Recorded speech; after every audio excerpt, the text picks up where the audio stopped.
We'll start looking now at the clear cooked isomold. Just starting by pouring some of the liquid isomold. So this is an isomold which has at this point over 100 degrees Celsius. So it's about 120 degrees Celsius. I'm going to pour it. It's super runny and obviously very hot. I'm going to leave it on the side for a little while, and I'm looking to blow maybe one or two clear balloons, but then I will just leave the isomol to cool a little bit more so that I can fold it and stretch it to do the satinage, and then turn it in more like an opaque type of isomold and blew another balloon, which is going to look pretty much white. So starting with the beginning, just going to pour some clear isomold in here, just a little, so that it's going to cool down quickly. Just going to put this on the side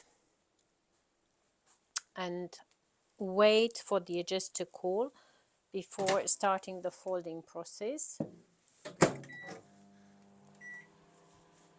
Obviously I've got my blowing pump handy, I've got my little fan on the side, but I have to make sure that the isomold cools before I start maneuvering.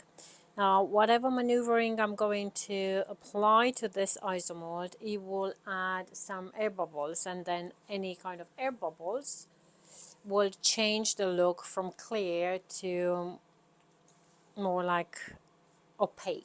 So I want to allow the isomold to cool as much as possible without me interfering too much. So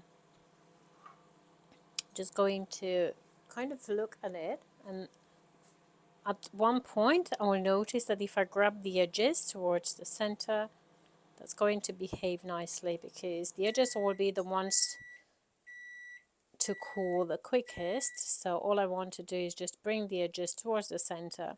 That just gives the isomold a chance to cool at the same rate and have the same temperature throughout. Obviously, because it's still hot, it's going to relax, and again just make the edges to get cooler than the center.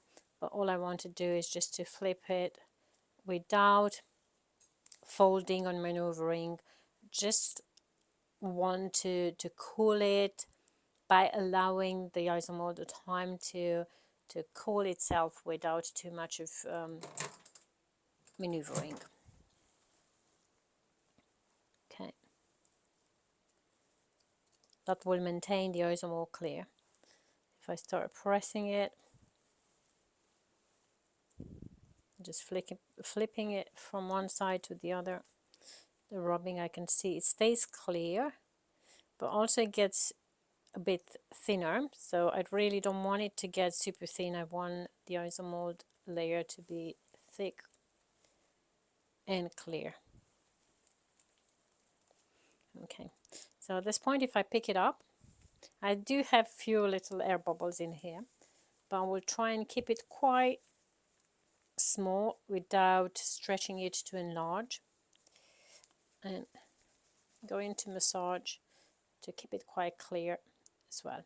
So going to start shaping it into a little cup,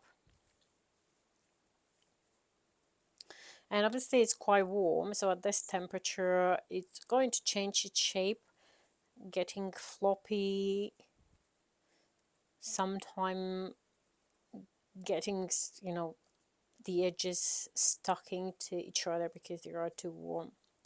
So I want to pop my finger in, create this little cup, and the distance between my fingers and the thumb and finger to actually be pretty much the same, so that the thickness of the wall of the bubble, it will look the same. So now I'm going to grab my sugar around the pipe, making sure that the end of the pipe is not covered, so that I still got the air bubbling through, expanding the bubble. And what I really want is just to shape this bubble. I want to make it round. I don't want to start squeezing air to enlarge. That's not the purpose of blowing, is mainly to get a round, nice shape onto the bubble. If I squeeze too hard, then I might actually end up with a shape, different from being round. So, and at this point, if I look closely, I can see the region here, which shows that if I blow this balloon, see, I get a shape which is far from being round. But it still looks alright, so I'm just going to carry on doing it.